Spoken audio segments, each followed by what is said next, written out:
सबसे पहला टॉपिक है जो हमें पढ़ना है। अभी तक हमने जो पहले पढ़ा था उसको हम रिवाइज कर रहे थे। आज का जो हमारा सबसे पहला टॉपिक है वो है प्रकाश विद्युत प्रभाव के लिए लिए गए विभिन्न प्रकार के प्रेक्षण।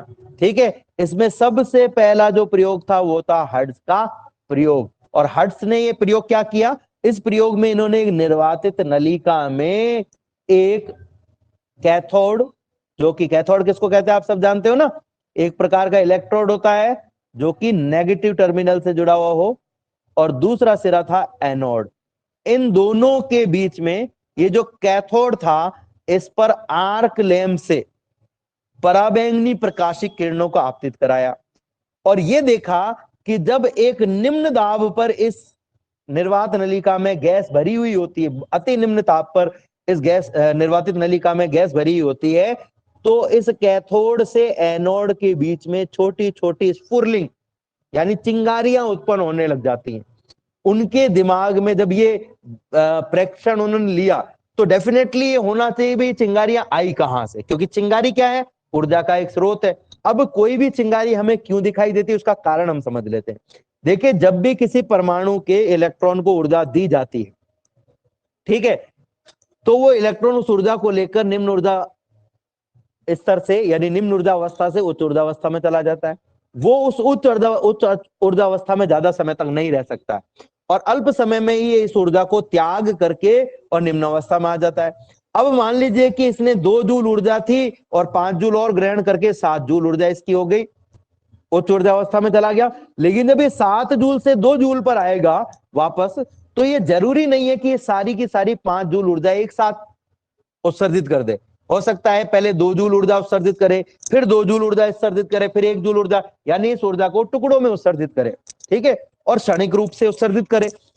दूसरी बात यह है कि जब 2 इलेक्ट्रॉनों की टक्कर होती है तो भी ऊर्जा का उत्सर्जन होता है, यानी किसी भी विशिष्ट परिस्थिति में ऊर्जा का जब उत्सर्जन होता है और ये उत्सर्जन जब क्षणिक होता है और इसके साथ साथ उत्सर्जित ऊर्जा की तरंग धैर्य यानी उत्सर्जित ऊर्जा यदि तरंगों के रूप में हो और उसकी तरंग धैर्य 4000 एंगस्ट्रम से लेकर के और 7000 एंगस्ट्रम के बीच में हो, तो ये जो ऊर्जा है ये हमें छोटी छोटी चिंगारियों के रूप में दिखाई देने लगती हैं, ये हमें दिखाई देने लगती हैं। और अगर इसकी तरंग दैर्घ्य 4000 से कम है या 7000 से ज्यादा है तो ये हमें दिखाई नहीं देती है। जैसे जब हम किसी तवे को गर्म करते हैं तो तवे से निकलने वाली तरंगे आपको दिखाई देती है क्या बच्चों,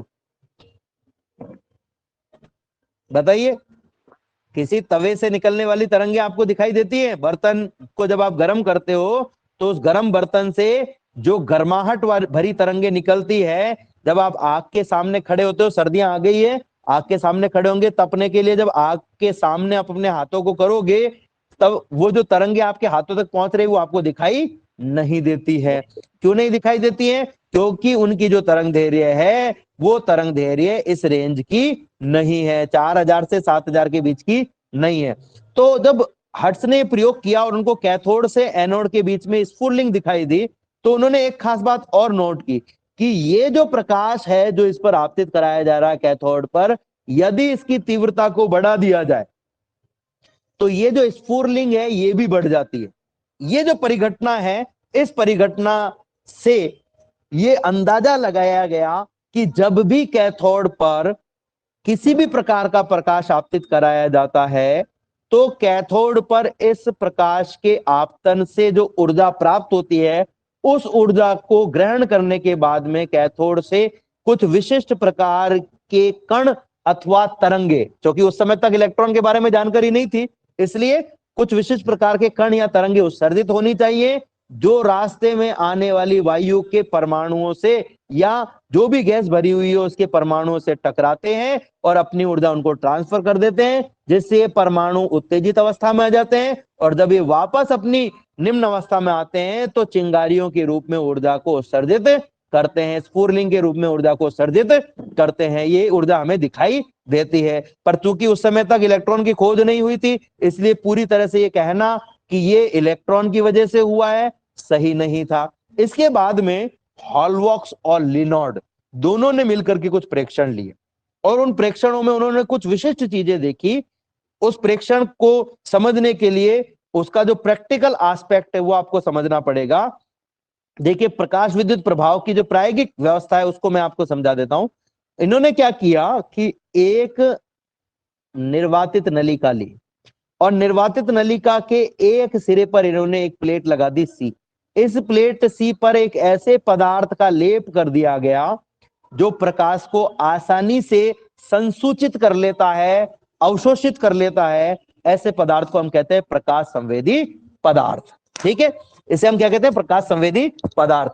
इस प्रकाश के इस प्लेट सी तक पहुंचने में किसी प्रकार का कोई भी परेशानी नहीं हो, और ये जो प्रकाश है जब ये इस प्लेट सी तक पहुंचे, तब इस प्लेट सी तक पहुंचने पर इस प्रकाशिक ऊर्जा का ह्रास नहीं हो, इसके लिए इन्होंने क्या किया, यहाँ पर एक खिड़की बना दी और इस खिड़की में एक क्वार्ट्ज कांच लगा दिया गया जो प्रकाश के लिए पूर्णतः पारदर्शी कांच है।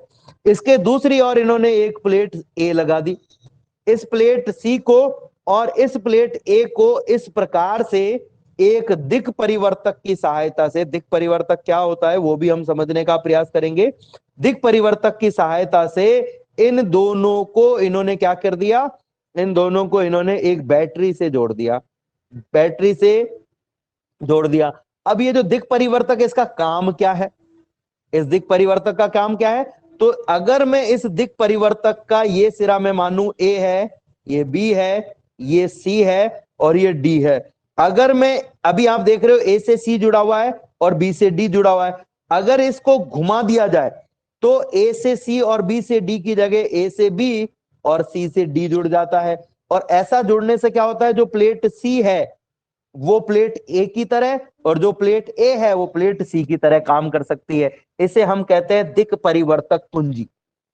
इसे हम क्या कहते हैं? दिक् परिवर्तक कुंजी।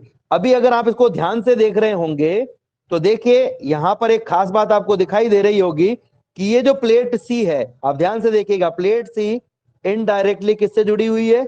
माइनस सिरे से जुड़ी हुई है। और जो प्लेट ए है वो इनडायरेक्टली किससे जुड़ी हुई है? प्लस प्लेट से जुड़ी हुई है, जुड़ी हुई है ना। अब अगर मैं इस दिक् परिवर्तक कुंजी को घुमा दूं तो जो प्लेट सी है जो कि माइनस टर्मिनल से जुड़ी हुई है वो इस सिरे की जगह इस सिरे से जुड़ जाएगी, ये इधर जुड़ जाएगा और ये इधर जुड़ जाएगा। और जैसे ही इसका उल्टा, सॉरी मैंने उल्टा बोल दिया, ये जो सी सिरा है वो ए सिरा जो है वो डी से जुड़ जाएगा इस तरफ, ये सिरा हट जाएगा यहां से। दिक् परिवर्तक में क्या होगा, अभी जो सिरा था ये डी सिरा यहां जुड़ जाएगा और ए सिरा यहां जुड़ जाएगा। ऐसे जुड़ने से क्या होगा, जो सी सिरा पहले नेगेटिव था अब आप देख सकते हो पॉजिटिव से जुड़ गया है, और ए सिरा जो पॉजिटिव से जुड़ा हुआ था अब आप देख सकते हो नेगेटिव से जुड़ गया। तो दिक् परिवर्तक कुंजी क्या करती है, जो ए और सी की ध्रुवता है, यानी कि ए जो कि अभी पॉजिटिव से जुड़ा हुआ है उसको दिक् परिवर्तक कुंजी की सहायता से नेगेटिव से, और जो सी अभी नेगेटिव से जुड़ा हुआ है उसे दिक् परिवर्तक कुंजी की सहायता से पॉजिटिव से जोड़ा जा सकता है, यानी इसकी ध्रुवताओं को चेंज कर सकते हैं। इन दोनों सिरों के मध्य जो भी सोर्स लगाया गया उसकी वोल्टता नापने के लिए एक वोल्ट मीटर और इसमें प्रवाहित धारा नापने के लिए एक माइक्रो एमीटर, जैसा कि आप चित्र में देख रहे हो, जोड़ दिया जाता है। अब हॉलबॉक्स और लिनॉर्ड ने जो प्रयोग किए उस प्रयोगों को हम समझ लेते हैं।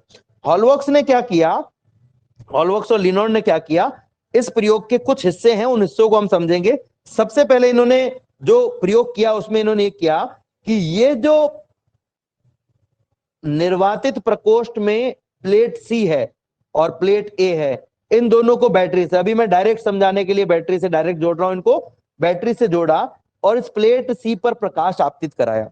और उन्होंने ये प्रेक्षित किया कि जब भी इस पर एक प्रकाश आपतित कराया जाता है और यदि इस प्रकाश की आवृत्ति एक निश्चित न्यूनतम आवृत्ति से अधिक है तो इस परिपथ में जुड़े हुए एमीटर में विद्युत धारा का प्रवाह होने लगता है।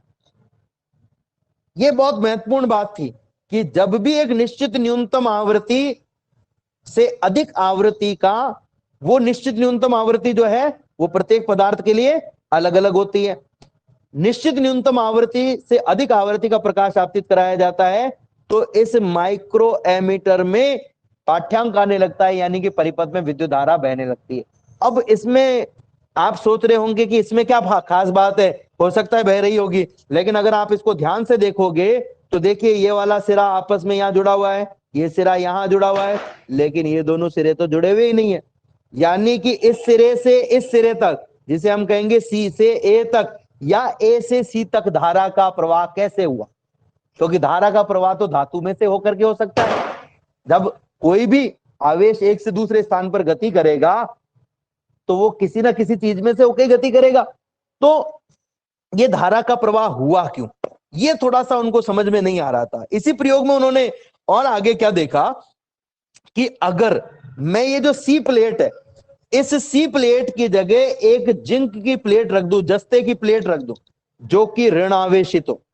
अब ऋण आवेशित होने का मतलब क्या होता है? जैसे मान लीजिए ये माइनस का 3 आवेश है इस पर, तो ऋणावेशित होने का मतलब है कि इस पर इलेक्ट्रॉन की अधिकता है। ध्यान से समझना मेरी बात को, ये ऋणावेशित है। यदि इस पर एक निश्चित न्यूनतम आवृत्ति से अधिक आवृत्ति का प्रकाश आपतित कराया जाए, तो उन्होंने नोटिस किया कि ये जो जिंक की छड़ है जो कि ऋणावेशित है, इस पर लगातार उच्च आवृत्ति और उच्च तीव्रता का प्रकाश आपतित कराया जाए तो ये जिंक की छड़ थोड़ी देर बाद में अनावेशित हो जाती है, यानी इस पर आवेश का मान हो जाता है 0। अब देखो, कोई भी जिंक की छड़ की अगर मैं बात करूं या किसी भी छड़ की मैं बात करूं, वो अगर ऋणावेशित है तो ऋणावेशित होने का मतलब क्या है कि इस पर इलेक्ट्रॉनों की संख्या प्रोटॉनों की संख्या से ज्यादा है। जैसे मान लीजिए कि 12 तो है इलेक्ट्रॉन और 9 है प्रोटॉन, तो अब हम क्या कहेंगे भाई 3 इलेक्ट्रॉन ज्यादा है, यानी कि इस पर माइनस का 3 आवेश है। अब मैं कहता हूं कि ये जो जिंक की छड़ है वो अनावेशित हो गई है। अनावेशित होने का मतलब क्या है कि इस पर इलेक्ट्रॉन और प्रोटॉन का मान बराबर है। अब दो ही अवस्था में ऐसा हो सकता है बच्चों, या तो ऐसा हुआ हो कि इस जिंक की छड़ में 3 प्रोटॉन आ गए हों और दोनों तरफ 12 इलेक्ट्रॉन और 12 प्रोटॉन हो गए हों, ठीक है, और या फिर इस जिंक की छड़ में से 3 इलेक्ट्रॉन चले गए हों और 9 इलेक्ट्रॉन और 9 ही प्रोटॉन हो गए हों। या तो 3 प्रोटॉन चले गए और या फिर 3 इलेक्ट्रॉन चले गए या फिर 3 प्रोटॉन आ गए। अब पहले अपन इस पर चर्चा करते हैं, क्या इस पर प्रोटॉन आए होंगे? तो किसी भी पदार्थ में प्रोटॉन को जोड़ना या उस पदार्थ से प्रोटॉन को निकालना, इसके लिए बहुत ज्यादा उच्च ऊर्जा की आवश्यकता होती है। किसी भी पदार्थ के नाभिक में प्रोटॉन को ऐड करने और प्रोटॉन को निकालने के लिए इलेक्ट्रॉन की तुलना में कई लाखों गुना, हजारों गुना ऊर्जा ज्यादा देनी पड़ती है। इसका मतलब यह हुआ कि प्रोटॉन आए तो नहीं। अच्छा, दूसरी बात कि प्रोटॉन अगर आए होते तो किसके पास से आए? प्रकाश में तो प्रोटॉन होते ही नहीं है और हमने तो केवल प्रकाश ही आपतित कराया है। इसका मतलब यह हुआ कि प्रोटॉन आए तो नहीं है। अब अगर प्रोटॉन नहीं आए हैं और ऋणावेश की जगह इस पर 0 आवेश हो गया, तो दूसरा क्या चांसेस है बच्चों? भाई पहला चांस तो हमने देखा कि इलेक्ट्रॉन और प्रोटॉन बराबर हो जाए, तो या तो प्रोटॉन बढ़ जाए, तो प्रोटॉन बढ़ तो नहीं रहे, इसका मतलब यह हुआ है कि इलेक्ट्रॉन कम हो गए हैं। इसका मतलब क्या है? इलेक्ट्रॉन कम हो गए। लेकिन उस समय तक उनको यह भी नहीं पता था कि इलेक्ट्रॉन कम हो रहे हैं इसमें, क्योंकि इलेक्ट्रॉन की खोज ही नहीं हुई थी। ऋणावेश में कमी आ रही है, यानी एक बात तो तय थी कि ऋणावेश जिस भी चीज की वजह से था, वो ऋणावेश इस भाग से निष्कासित होकर के और ए भाग, इस सी भाग से निष्कासित होकर, इस सी प्लेट से, कैथोड प्लेट से निष्कासित होकर के एनोड प्लेट की ओर जा रहा है और एनोड प्लेट से होते हुए इस एमीटर से प्रवाहित होता है, जिसकी वजह से इस मीटर में विद्युत धारा हमें प्रेषित होती है। पर चूंकि ऐसा होता है जब भी हम कोई प्रैक्टिकल करते हैं, जब भी कोई प्रयोग करते हैं, जब भी हमारे साथ में कोई घटना संपादित होती है, तो हमारे दिमाग में एक बात ये भी आती है, कहीं ऐसा नहीं हो कि जैसा हम सोच रहे हैं वैसा नहीं हो करके कोई और दूसरा ही कारण हो। तो इस प्रैक्टिकल को और आगे बढ़ाया गया।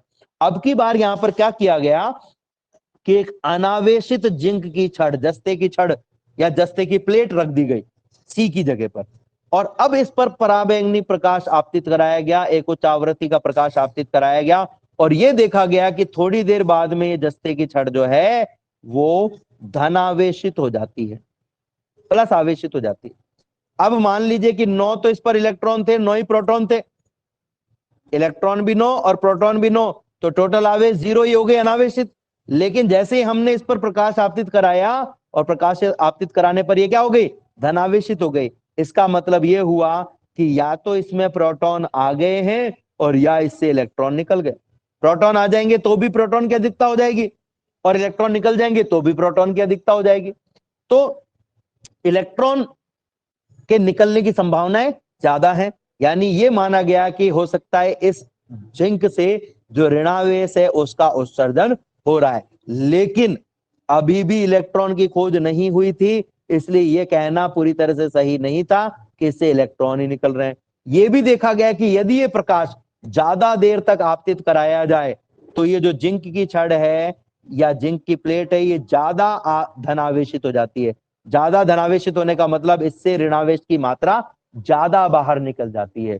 तो ये जो प्रयोग थे वो ये बता रहे थे कि जब भी किसी धातु के पृष्ठ पर कोई निश्चित आवृत्ति से अधिक आवृत्ति का प्रकाश आपतित कराया जाता है तो ऐसी स्थिति में उस पदार्थ से कुछ ऋणावेशित कण बाहर निकलते हैं, और उन ऋणावेशित कणों के बाहर निकलने के कारण परिपथ में धारा प्रवाहित होती है, और उन ऋणावेशित कणों के बाहर निकलने की वजह से ही जो प्लेट है उस पर ऋणावेश में कमी आने लगती है। अच्छा बच्चों, यहां तक आपके बात समझ में आई या नहीं आई, तो ही हम आगे बढ़ेंगे। बताइए, आप माइक ऑफ ऑन करके बताइए कि यहां तक आपको समझ में आया कि नहीं आया। Yes sir. आगे बढ़े इससे। Yes sir. चलो अब देखो, अब देखो अभी परेशानी क्या थी, अभी भी परेशानी ये थी कि वो ऋणावेशित कण है क्या, वो ऋणावेशित कण है क्या। हालांकि इसमें और भी प्रयोग किए गए, लेकिन उन प्रयोगों की जो व्याख्या है वो केवल और केवल तब संभव हुई जब 1897 में इलेक्ट्रॉन की खोज हुई। और इलेक्ट्रॉन की खोज के बाद में ये कहा गया कि ये जो सी प्लेट है जिस पर एक निश्चित आवृत्ति से अधिक आवृत्ति का प्रकाश आपतित कराने पर ऋणावेशित कणों का जो उत्सर्जन होता है वो ऋणावेशित कण कोई और नहीं, ये ऋणावेशित कण इलेक्ट्रॉन ही है। और तब जाकर के इसकी व्याख्या की गई कि जब भी किसी प्लेट सी पर एक निश्चित आवृत्ति से अधिक आवृत्ति का प्रकाश आपतित कराया जाता है तो प्लेट सी में उच्च ऊर्जा के जो इलेक्ट्रॉन होते हैं उन्हें इस प्रकाश से प्राप्त ऊर्जा के कारण इतनी ऊर्जा मिल जाती है कि ये धातु के पृष्ठ से बाहर निकल आते हैं। और चूंकि प्लेट ए जो कि बैटरी के धनावेशित टर्मिनल से जुड़ी हुई है से आकर्षित होते हैं, और इस वजह से ये इलेक्ट्रॉन सी से ए की ओर गति करते हुए प्लेट ए से होते हुए परिपथ में प्रवाहित होने लगते हैं, जिसके कारण विद्युत धारा का प्रवाह होता है। तो इस प्रकार से प्रकाश विद्युत प्रभाव की व्याख्या की गई। अब ये जो प्रयोग किया गया, इस प्रयोग में क्या क्या प्रेक्षण लिए गए, उन प्रेक्षणों की हम चर्चा करेंगे और बारीकी से उनके बारे में हम समझेंगे, प्रकाश विद्युत प्रभाव का प्रायोगिक परिणाम और उनकी व्याख्या। तो सबसे पहले तो अपन देख लेते हैं कि प्रकाश विद्युत प्रभाव जो किया गया, ये जो प्रयोग किया गया उसमें क्या क्या चीजें रखी गई। तो जैसा कि आप चित्र में देख रहे हो, इसमें एक निर्वातित नलिका में नलिका के एक सिरे पर प्लेट सी और दूसरे सिरे पर प्लेट ए, प्लेट सी को एक दिक् परिवर्तक की सहायता से, दिक् परिवर्तक यानी ऐसी कुंजी जिस कुंजी की सहायता से धनात्मक आवेशित प्लेट को ऋणात्मक आवेशित प्लेट में और ऋणात्मक आवेशित प्लेट को धनात्मक आवेशित प्लेट में परिवर्तित किया जा सकता है। यानी कि जो बैटरी के धन टर्मिनल से प्लेट जुड़ी हुई है उसे ऋण टर्मिनल से, और जो ऋण टर्मिनल से जुड़ी हुई है उसे धन टर्मिनल से जोड़ा जा सके, ऐसी प्लेट को हम कहते हैं, ऐसे कुंजी को हम कहते हैं दिक् परिवर्तक कुंजी। दिक् परिवर्तक कुंजी की सहायता से जो प्लेट सी है उसको आप देख सकते हो, इस प्लेट सी को बैटरी के ऋणात्मक टर्मिनल से जोड़ा जाता है, और दिक् परिवर्तक कुंजी की सहायता से ही इस प्लेट ए को बैटरी के धनात्मक टर्मिनल से जोड़ा जाता है। बैटरी द्वारा जो वोल्टेज आरोपित किया जा रहा है, जो परिपथ में धारा प्रवाहित की जा रही है, उसको कंट्रोल करने के लिए एक धारा नियंत्रक लगाया जाता है, जिससे हम आरोपित वोल्टता को कंट्रोल कर सकते हैं कि प्लेट सी और प्लेट ए के बीच में जो वोल्टता आरोपित की जा रही है उसका जो मान है वो ज्यादा होगा या कम होगा। ठीक है, दूसरी चीज कि इसमें एक एमीटर लगाया जाता है। इस एमीटर की सहायता से ये नापा जा सकता है कि परिपथ में कितनी विद्युत धारा प्रवाहित हो रही है।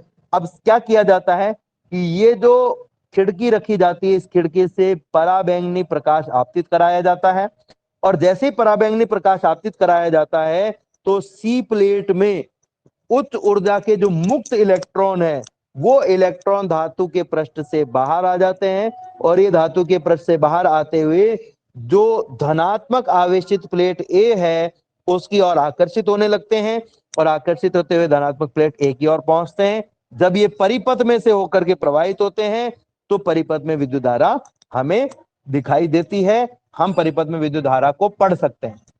पूरा अगर हम मैकेनिज्म समझे तो सिंपली क्या हो रहा है कि जब भी प्रकाश आपतित हो रहा है उस प्रकाशीय ऊर्जा को प्लेट सी के जो मुक्त इलेक्ट्रॉन है वो इसको ग्रहण करते हैं, और ग्रहण करने के बाद में ये प्लेट सी से मुक्त होकर के प्लेट ए की ओर गति करते हैं। जैसा कि आप चित्र में भी देख पा रहे हो, ये चित्र में आपको इलेक्ट्रॉन दिखाई दे रहे हैं यहाँ पर इस तरीके से प्लेट ए की ओर गति करते हुए। जब ये प्लेट ए की ओर गति करते हैं और परिपथ से प्रवाहित होते हैं तो परिपथ से प्रवाहित होने पर धारा बहती है, पर इन इलेक्ट्रॉनों की संख्या का मान बहुत ज्यादा नहीं होने के कारण इस धारा का मान भी कम होता है, और जब इनकी संख्या ज्यादा होती है तो इसका धारा का मान बढ़ जाता है। ठीक है, अब ये जो प्रयोग किया गया इसमें अलग अलग तरह के बहुत सारे प्रेक्षण लिए गए, जिसमें सबसे पहला जो प्रेक्षण लिया गया वो क्या था वो हम समझने का प्रयास करेंगे, लेकिन कुछ परिभाषाएं मैं यहां पर आपको बता देता हूं।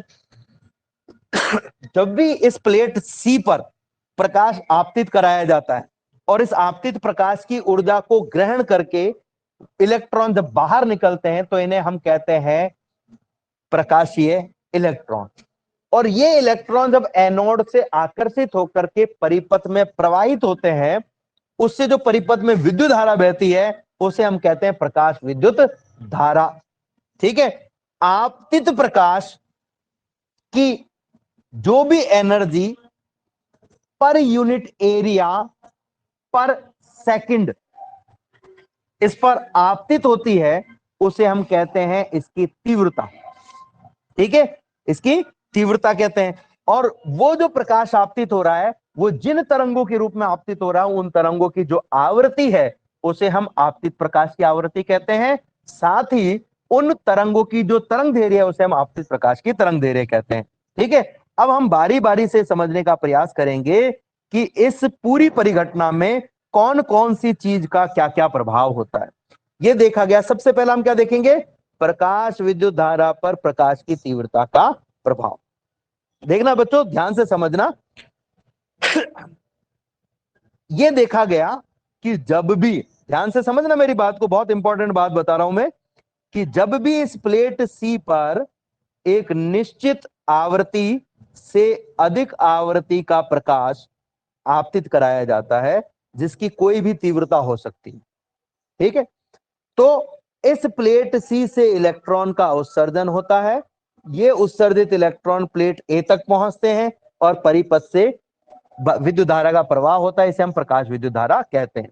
ये नोटिस किया गया कि यदि इस प्लेट सी पर आपतित प्रकाश की तीव्रता, ध्यान से समझना मेरी बात को, बहुत इंपॉर्टेंट बात बोल रहा हूं मैं, यदि इस प्लेट सी पर आपतित प्रकाश की तीव्रता में वृद्धि की जाए तो प्रकाश विद्युत धारा के मान में भी वृद्धि हो जाती है। और यह भी देखा गया कि जितने गुना प्रकाश की तीव्रता में वृद्धि की जाती है प्रकाश विद्युत धारा के मान में भी उतने ही गुना वृद्धि हो जाती है, यानी कि प्रकाश विद्युत धारा आई तीव्रता के समानुपाती होती है, तीव्रता के समानुपाती होती है। अब अगर मैं थोड़ा सा और डिटेल में जाऊं तो बच्चों, अगर मैं आपसे पूछूं कि विद्युत धारा आई का मान कितना होता है तो आप कहेंगे आवेश बटा समय अंतराल, यानी कि किसी भी भाग से प्रति सेकंड प्रवाहित आवेश की मात्रा, किसी भी भाग से प्रति सेकंड प्रवाहित आवेश की मात्रा। यानी हम ये कह सकते हैं कि जब भी प्रकाश की तीव्रता में वृद्धि की जाती है तो प्रकाश की तीव्रता में वृद्धि करने पर जो इस परिपथ से एक सेकंड में आवेश प्रवाहित हो रहा है उसके मान में वृद्धि हो जाती है। 1 सेकंड में जितना भी आवेश प्रवाहित हो रहा है उसके मान में वृद्धि हो जाती है, क्योंकि आवेश के मान में वृद्धि होगी तभी तो विद्युत धारा के मान में वृद्धि होगी। लेकिन ये आवेश आया कहां से? कोई बता सकता है मुझे ये आवेश कहां से आया? आप में से अपना माइक ऑन करके बताओ भाई, कोई भी एक बच्चा, कि भाई ये आवेश कहां से आया जो परिपथ में प्रवाहित हुआ।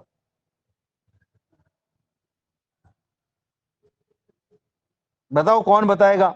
यशपाल बताओ। यशपाल, आवाज आ रही है मेरी? यस यशपाल, हाँ, अपना माइक ऑन करके मुझे बताओ बेटा कि ये जो आवेश प्रवाहित हो रहा है, मैंने कहा कि जैसे ही तीव्रता बढ़ाएंगे तो प्रकाश विद्युत धारा का मान बढ़ जाता है।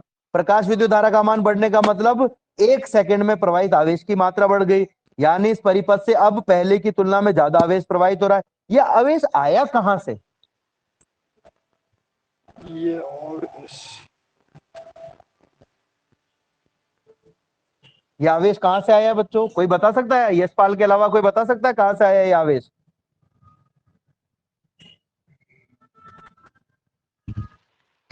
हाँ, अल्केश बताएगा। बताओ भाई, अल्केश बताओ तुम। सर वो बैटरी से। बैटरी से आया। इसका मतलब आप ध्यान नहीं दे रहे हो। इसका मतलब, पृष्ठ से उत्सर्जित ऊर्जा है। वेरी गुड, पृष्ठ से उत्सर्जित ऊर्जा नहीं है। जब भी हम, ध्यान से सुन लेना, फिर मैं इसीलिए कह रहा हूं कि एक एक बात पर ध्यान दो। यहां पर अगर आपने कहीं पर भी मिस कर दिया तो आपको ये पूरा टॉपिक ही समझ में नहीं आएगा।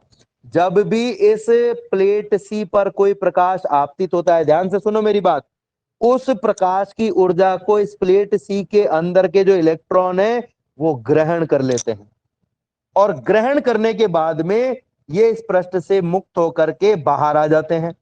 और ये जो प्लेट ए है, जो कि कैसी है? धनावेशित है, प्लस सिरे से जुड़ी हुई है, धनावेशित है। और इलेक्ट्रॉन कौन सा आवेश होता है इलेक्ट्रॉन पर? ऋणावेश। ऋणावेश होता है। तो इस ऋणावेश को यानी इलेक्ट्रॉन को ये प्लेट ए क्या करेगी? आकर्षित करेगी। और आकर्षित।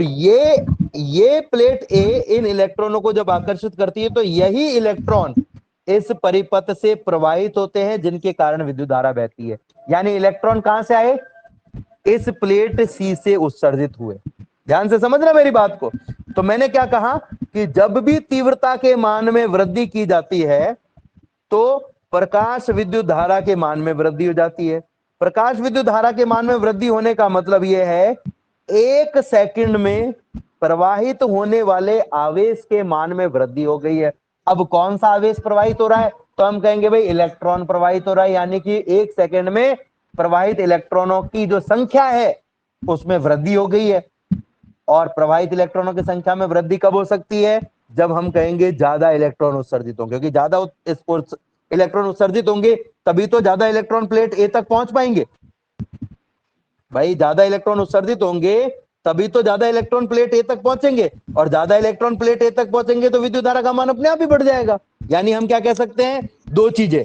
पहली चीज कि उच्च तीव्रता का प्रकाश आपतित कराए जाने पर प्लेट सी से प्रति सेकंड उत्सर्जित इलेक्ट्रॉनों की संख्या में वृद्धि हो जाती है, नंबर एक बात।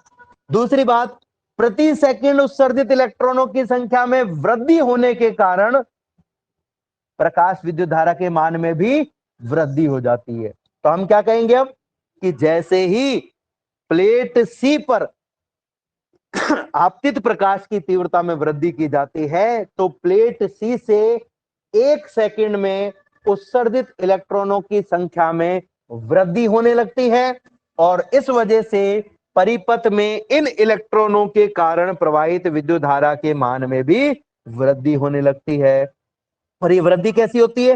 रेखिक होती है। इसका मतलब ये हुआ कि प्रति सेकंड, ध्यान से समझना मेरी बात को, प्रति सेकंड उत्सर्जित इलेक्ट्रॉनों की जो संख्या है, उत्सर्जित इलेक्ट्रॉनों की जो संख्या है वो तीव्रता के समानुपाती है। और ये जो प्रति सेकंड उत्सर्जित इलेक्ट्रॉनों की संख्या है, इन्हीं की वजह से विद्युत धारा बह रही है। इसलिए हम क्या कहेंगे कि जो प्रकाश विद्युत धारा आई है वो भी तीव्रता के समानुपाती है। और इसीलिए प्रकाश विद्युत धारा और तीव्रता के मध्य जो ग्राफ है वो एक सरल रेखा प्राप्त होता है। एक और खास बात देखी गई, बहुत खास बात है इसमें। देखो एक और खास बात क्या देखी गई कि जब भी प्रकाश आपतित कराया जाता है तुरंत विद्युत धारा बहना प्रारंभ हो जाती है, और जैसे ही प्रकाश का आपतन बंद होता है तुरंत विद्युत धारा बंद हो जाती है। इसका मतलब यह हुआ कि प्रकाश के आपतन, अच्छा मुझे ये बताओ कि ये जो विद्युत धारा है वो किसकी वजह से बह रही है बच्चों?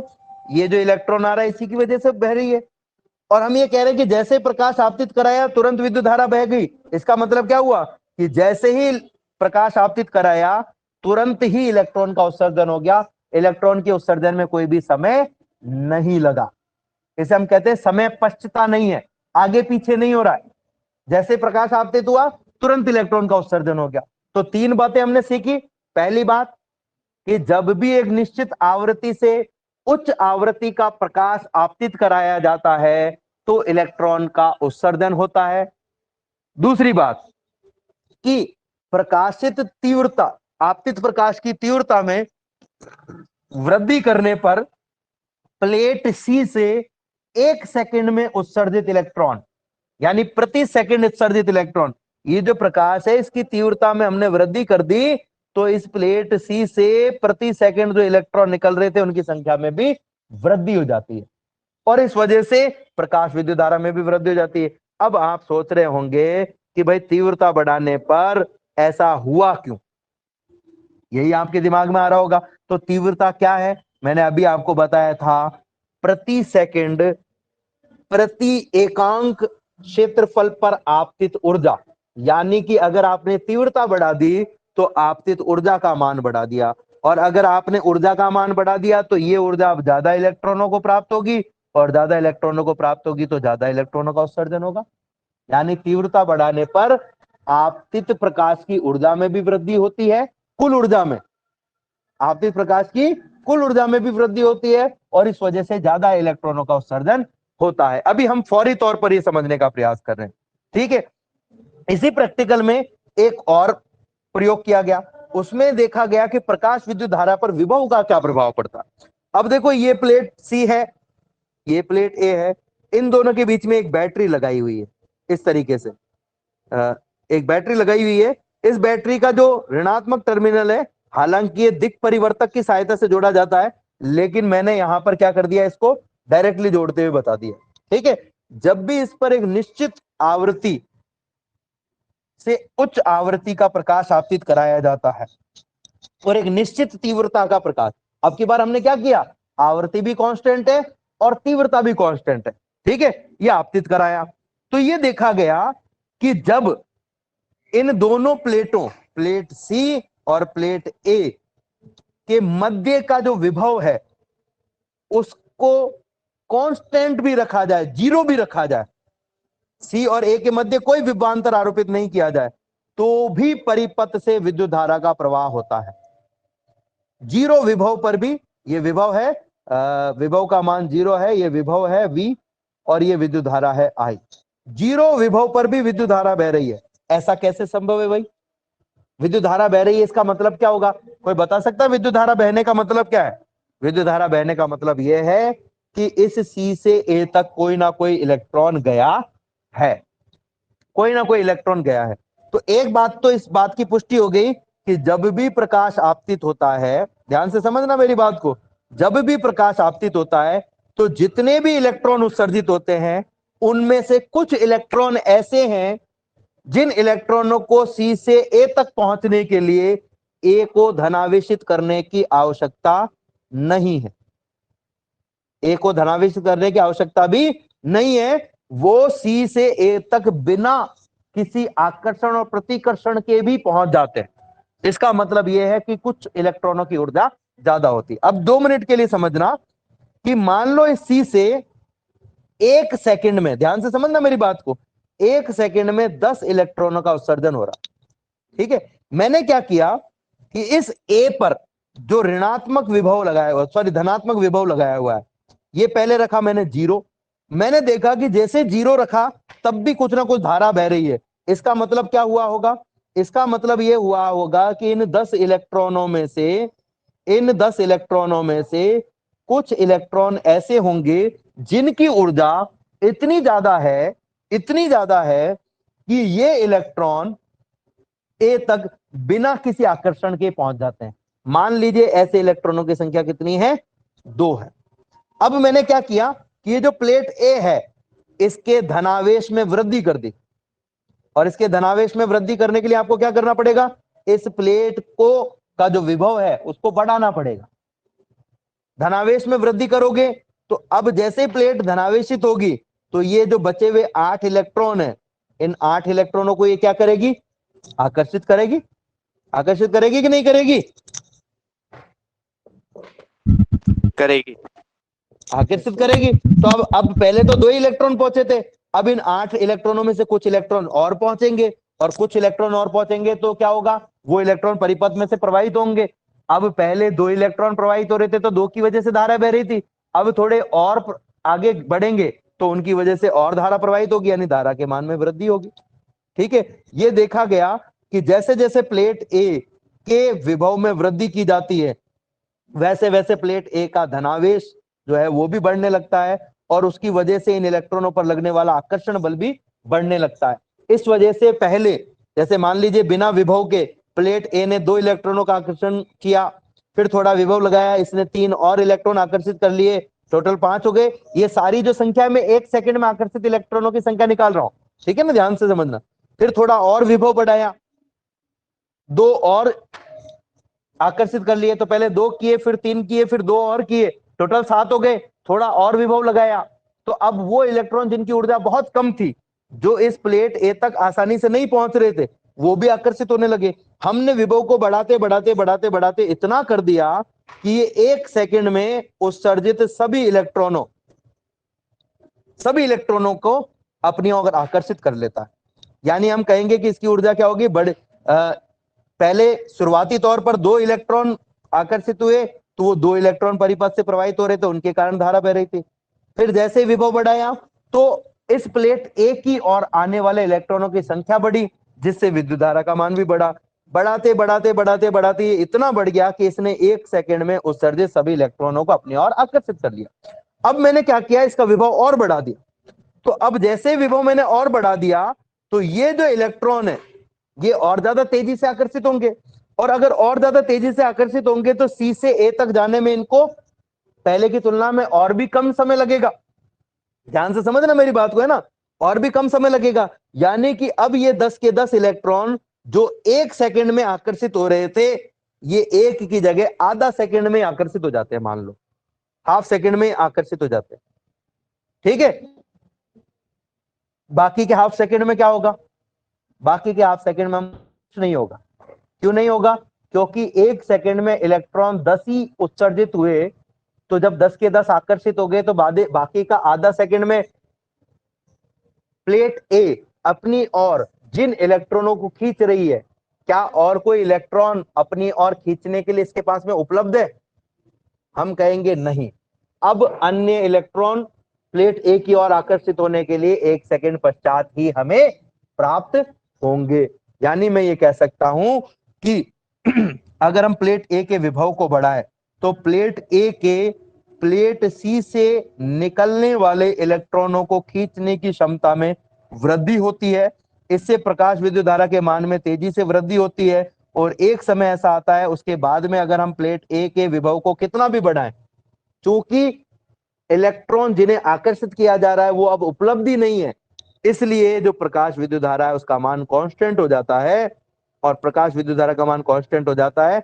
ये जो कांस्टेंट प्रकाश विद्युत धारा है वो किन की वजह से हुई है, 1 सेकंड में उत्सर्जित सारे के सारे इलेक्ट्रॉनों की वजह से।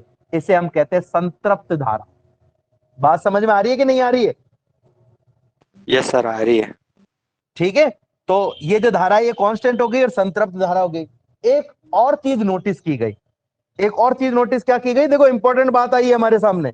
पहली बात तो हमने क्या देखा, पहली बात हमने देखी कि शून्य विभव पर भी विद्युत धारा बह रही है। इससे हमें क्या पता चला कि कुछ इलेक्ट्रॉन की ऊर्जा इतनी ज्यादा होती है कि उसे प्लेट ए तक पहुंचने के लिए किसी प्रकार के आकर्षण की आवश्यकता नहीं होती। ठीक है, उन्हें हम कहते हैं उच्च ऊर्जा के इलेक्ट्रॉन। फिर हमने देखा कि जैसे जैसे प्लेट ए के विभव में यानी धनात्मक आवेश में वृद्धि की जाती है, विद्युत धारा के मान में भी वृद्धि होती है। और एक स्थिति ऐसी आती है कि ये जो विद्युत धारा है इसका मान कांस्टेंट हो जाता है, इसको हम कहते हैं संतृप्त धारा। तो संतृप्त धारा क्या है? प्रति सेकंड प्रवाहित अधिकतम प्रकाश विद्युत धारा। अधिकतम प्रकाश विद्युत धारा जो है उसको हम संतृप्त धारा कह रहे हैं। अब एक और खास बात इसमें देखी गई कि अगर हम दिक् परिवर्तक की सहायता से जो प्लेट सी है उसको तो कर दें हम ऋणावेशित की जगह धनावेशित, और प्लेट ए जो धनावेशित है उसको हम कर देते ऋणावेशित। ठीक है ना? ध्यान से समझना मेरी बात को, मेरी बात को बहुत ध्यान से समझना, बहुत इंपॉर्टेंट बात यहां पर बोल रहा हूं। तो ये देखा गया कि प्लेट ए पर जब थोड़ा सा ऋणावेश लगाया जाता है, थोड़ा सा इसे ऋणावेशित किया जाता है, या हम कहें कि प्लेट ए के ऋणात्मक विभव में अल्प वृद्धि की जाती है। तो जैसा हमने उदाहरण लिया था 10 इलेक्ट्रॉन निकले, 10 की ऊर्जाएं अलग अलग है, तो इनमें से जो कम ऊर्जा के इलेक्ट्रॉन है, बहुत कम ऊर्जा के इलेक्ट्रॉन, वो इस प्लेट ए की ओर जब जा रहे होंगे तो प्लेट ए चूंकि अब ऋणात्मक आवेशित हो गई है, तो वो इन प्लेट ए की ओर आने वाले इलेक्ट्रॉनों को क्या करेगी? प्रतिकर्षित करेगी, यानी कि आने से रोकेगी। ठीक है? अब मैं थोड़ा सा अपना जो उदाहरण मैंने लिया था उसको बदल रहा हूं। उसको बदल कैसे रहा हूं? पहले मैंने ये माना था कि 2 इलेक्ट्रॉन ऐसे हैं जो शून्य ऊर्जा पर भी यहां से आगे पहुंच जाते, मैं 2 की जगह इनको 3 मान रहा हूं। ठीक है ना? ध्यान से समझना मेरी बात को। इन 3 इलेक्ट्रॉनों में से एक की ऊर्जा है 1 इलेक्ट्रॉन वोल्ट, दूसरे की ऊर्जा है 2 इलेक्ट्रॉन वोल्ट, और तीसरे की ऊर्जा है 3 इलेक्ट्रॉन वोल्ट। ठीक है? जो प्लेट ए है ये क्या है? ऋणावेशित है। अब ऋणावेशित है तो क्या होगा बच्चों? ऋणावेशित है तो ये जो इलेक्ट्रॉन इस प्लेट सी से प्लेट ए की ओर जा रहे हैं, इन इलेक्ट्रॉनों पर एक बल लगेगा जो कि किस ओर होगा? प्लेट ए से दूर जाने की दिशा में। ठीक है?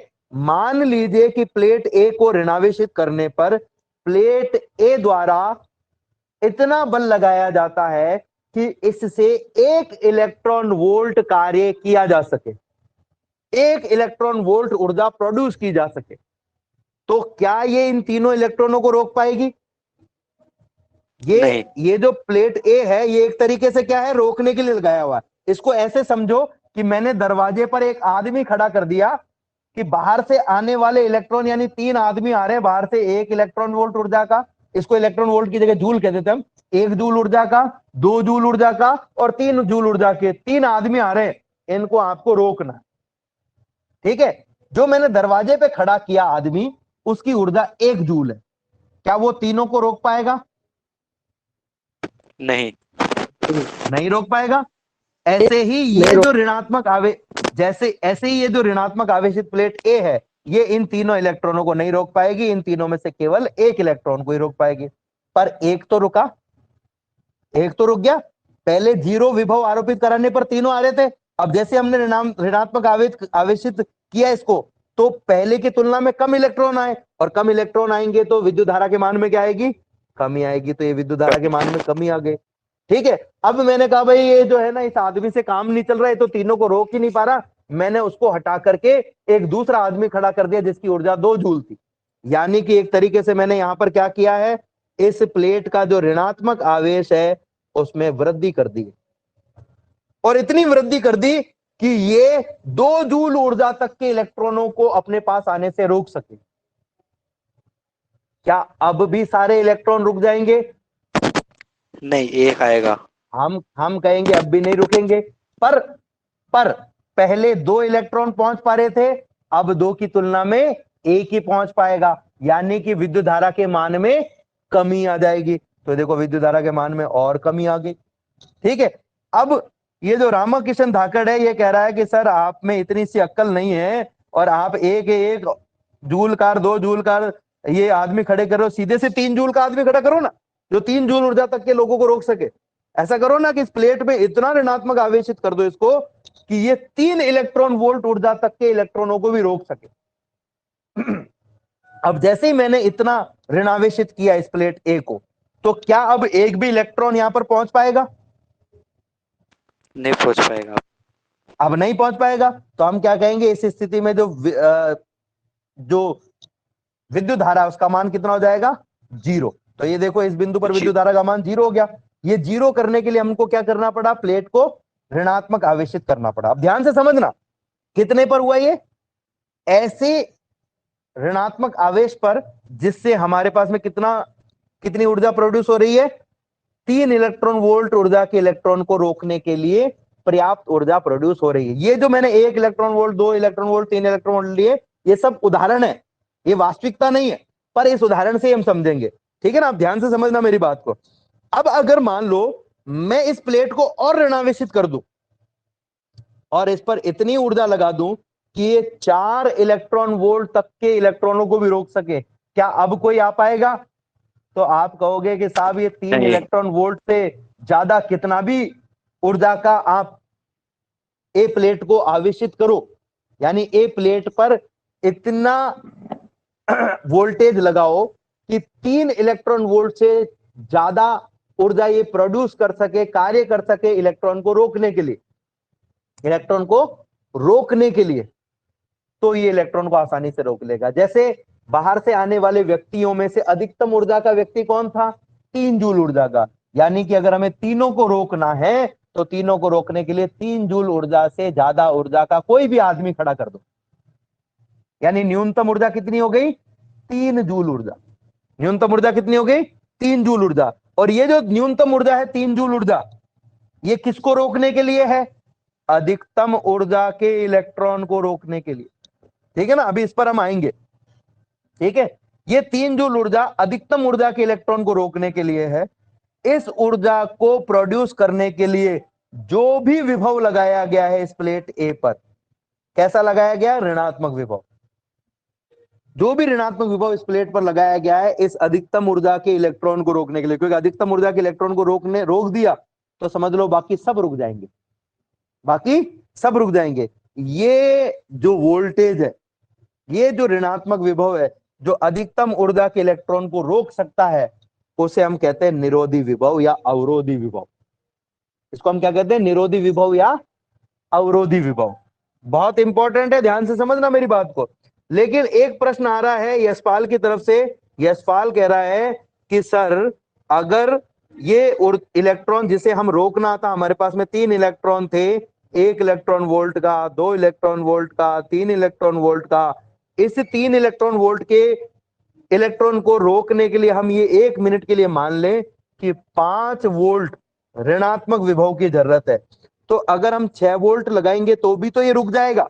तो हम 5 वोल्ट को निरोधी विभव माने कि 6 वोल्ट को? तो हम क्या कहेंगे, भाई ये तो दिक्कत हो गई, क्योंकि ये तो 5 वोल्ट से भी रुक रहा है और 6 वोल्ट से भी रुक रहा है। तो हम इन दोनों में से कौन सा लेना पड़ेगा, न्यूनतम। तब मैं क्या कहूंगा, किसी प्लेट ए पर प्लेट सी के सापेक्ष आरोपित किया गया वह न्यूनतम ऋणात्मक विभव। देखो 2 विभव आए हमारे पास, 5 पर भी रुक रहा है और 6 पर भी रुक रहा है। तो हम इसमें से 5 को निरोधी विभव मानेंगे, 6 को नहीं मानेंगे। और 5 को मानेंगे तो ये क्या होगा, क्योंकि मैंने ऋणात्मक शब्द ले दिया इसलिए अब आपको संख्या पर ध्यान देना, माइनस प्लस पे ध्यान नहीं देना। ये माइनस प्लस केवल इसको बता रहा है कि विभव धनात्मक है या ऋणात्मक है। यानी माइनस को अगर मैं हटा दूं तो 5 छोटा है और 6 बड़ा है, तो 5 को हम क्या कहेंगे, न्यूनतम।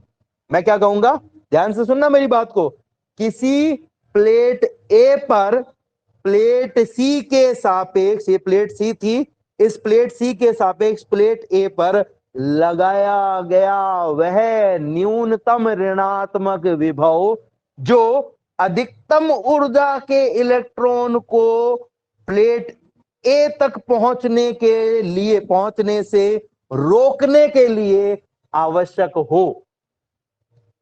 क्या कहा मैंने, प्लेट ए पर आरोपित वह ऋणात्मक विभव जो कि अधिकतम ऊर्जा के इलेक्ट्रॉन को प्लेट ए तक पहुंचने से रोकने के लिए आवश्यक हो, उस विभव को हम कहते हैं निरोधी विभव।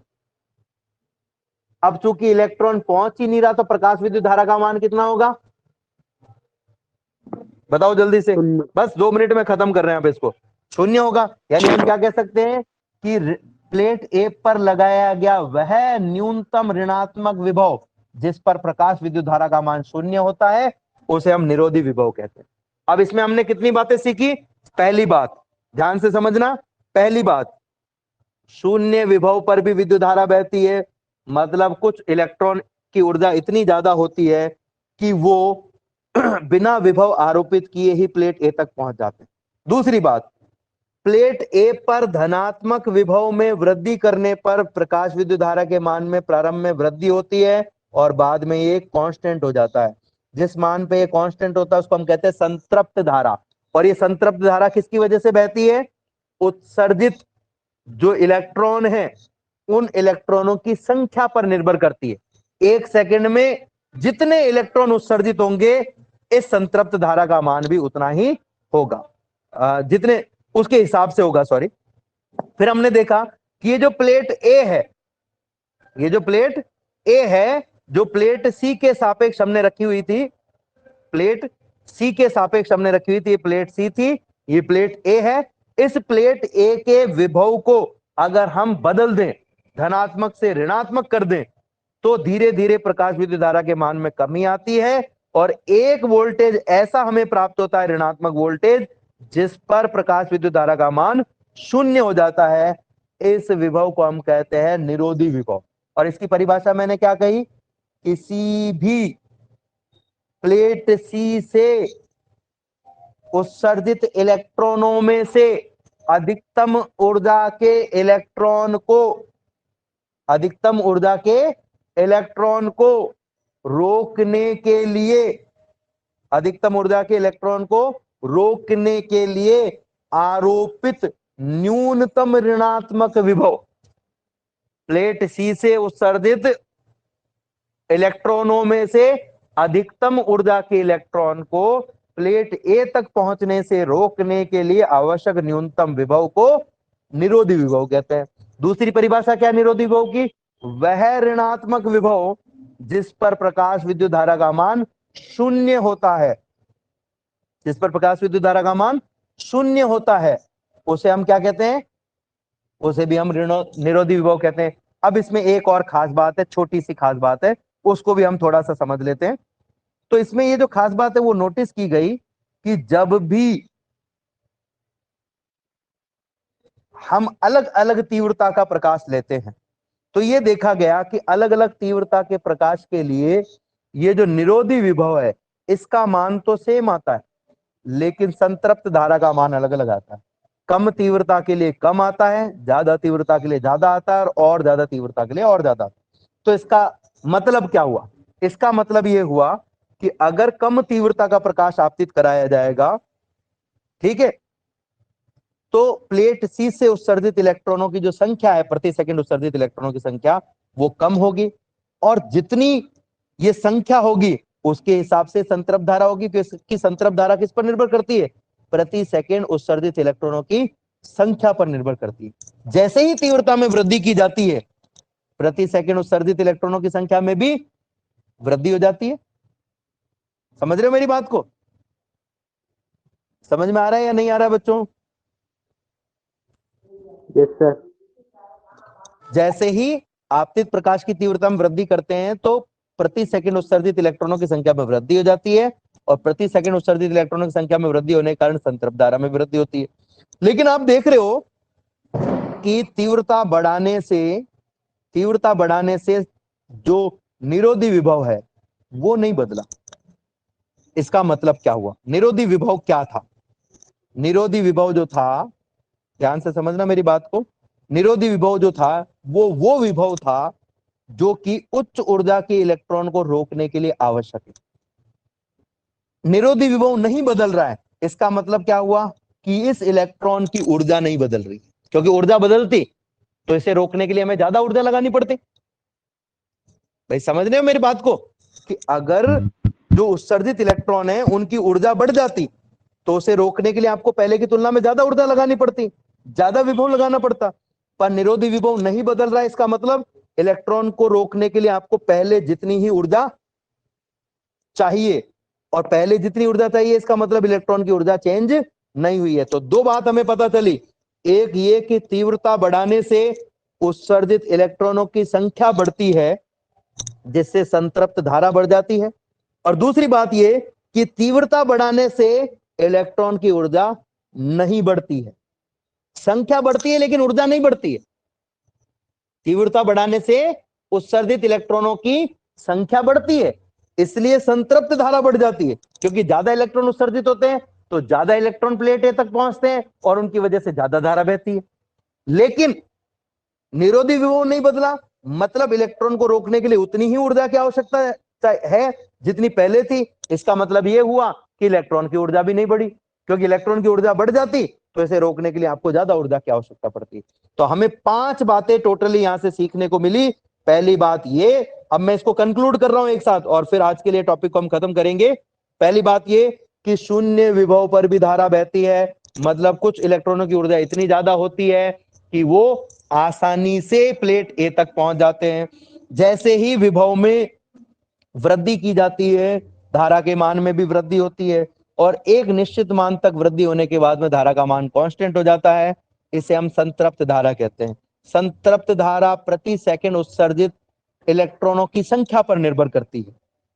ठीक है, अगर हम प्लेट ए के विभव को ऋणात्मक करें तो धारा के मान में पहले कमी आती है और एक निश्चित ऋणात्मक विभव पर विद्युत धारा का मान शून्य हो जाता है। इस निश्चित ऋणात्मक विभव को हम निरोधी विभव कहते हैं। निरोधी विभव की 2 परिभाषाएं।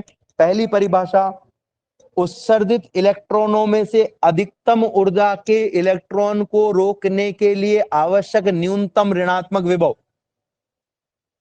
उत्सर्जित इलेक्ट्रॉनों में से अधिकतम ऊर्जा के इलेक्ट्रॉन को रोकने के लिए आवश्यक न्यूनतम विभव को निरोधी विभव कहते हैं। दूसरी परिभाषा, वह ऋणात्मक विभव जिस पर प्रकाश विद्युत धारा का मान शून्य हो जाता है। 3 चीजें हो गई। चौथी चीज, जब तीव्रता में वृद्धि की जाती है तो संतृप्त धारा तो बढ़ती है लेकिन निरोधी विभव नहीं बढ़ता है। इसका मतलब यह है कि उत्सर्जित इलेक्ट्रॉनों की संख्या तो बढ़ती है लेकिन ऊर्जा नहीं बढ़ती। तीव्रता बढ़ाने से संख्या बढ़ती है, ऊर्जा नहीं बढ़ती। ठीक है, और एक और चीज हम यहां पर कह सकते हैं कि निरोधी विभव पर क्या होना चाहिए? निरोधी विभव पर इस प्लेट द्वारा आरोपित या इस प्लेट द्वारा किया गया कार्य इस इलेक्ट्रॉन की ऊर्जा के बराबर होना चाहिए। कौन सी इलेक्ट्रॉन? अधिकतम ऊर्जा के इलेक्ट्रॉन। क्योंकि इलेक्ट्रॉन गतिशील है इसलिए इसकी सारी की सारी ऊर्जा कैसी होगी? गतिज ऊर्जा। यानी हम कहेंगे इलेक्ट्रॉन की गतिज ऊर्जा बराबर प्लेट की ऊर्जा, प्लेट द्वारा किया गया कार्य जो कि होता है EV0। और के मैक्सिमम का मान कितना होगा? तो ये हो जाएगा हाफ mv² बराबर EV0। ठीक है, अधिकतम ऊर्जा के इलेक्ट्रॉन की गतिज ऊर्जा बराबर प्लेट की ऊर्जा बराबर होगी तभी तो ये रोक पाएगा। आज के लिए इतना ही, धन्यवाद।